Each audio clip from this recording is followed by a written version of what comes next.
As you guys know, I am always late Latif. এই ভিডিওটাও অনেক পুরনো, প্রায় 2 মাস আগের। যেদিন কিনা নিসার নাক ফোরাতে গিয়েছিলাম, তো হঠাৎ করেই প্ল্যান হলো চলো নিসা তোমার নাক ফুরিয়ে আসে।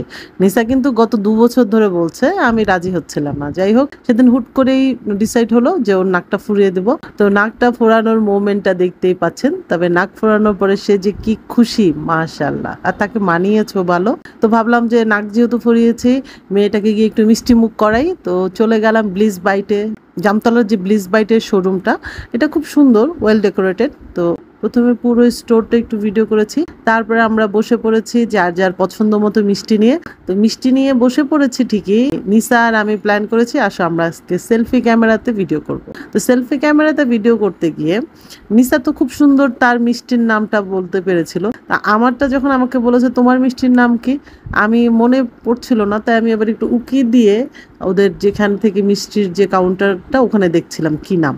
যাই হোক, এরপরে আমরা খাওয়া শুরু করলাম। তো নিসা ভিডিওটা করার সময় আমাকে দেখাচ্ছিল যে কিভাবে তোমার ভিডিওতে এক্সপ্রেশন দিতে হয়।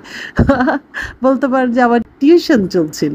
তো যাই হোক, মিষ্টিটা মোটামুটি ভালো, মানে ভালো ছিল মোটামুটি। মোটামুটি বলার কারণটা হচ্ছে, আচ্ছা এর মধ্যে দেখুন নিসা কি সুন্দর করে প্রফেশনাল ফুড ব্লগারদের মতো খাবারটা আবার একটু ক্যামেরার মধ্যে ধরলো। তো কেন বললাম মোটামুটি ছিল, কারণ আমার মিষ্টিটার মধ্য থেকে একটু কেমন যেন দুধটা পুরনো হলে যে গন্ধটা আসে, কেমন যেন একটু এক্সপ্লেন করতে পারছি না, ওরকম একটা টেস্ট আসছিল। তো এই জন্যই বলেছি মোটামুটি।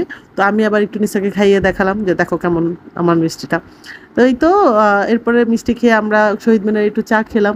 চা খেতে খেতে নিসা ওখানে আশেপাশে একটু ভিডিও নিল, কিভাবে লোকেরা চা বানায় আশেপাশে, আবার একটু ঝাড়বাতি। এই তো ছিল ছোট্ট একটা ভিডিও। তো অনেকদিন পরে আবার ভিডিও করলাম। সবাই ভালো থাকবেন, আল্লাহ হাফেজ।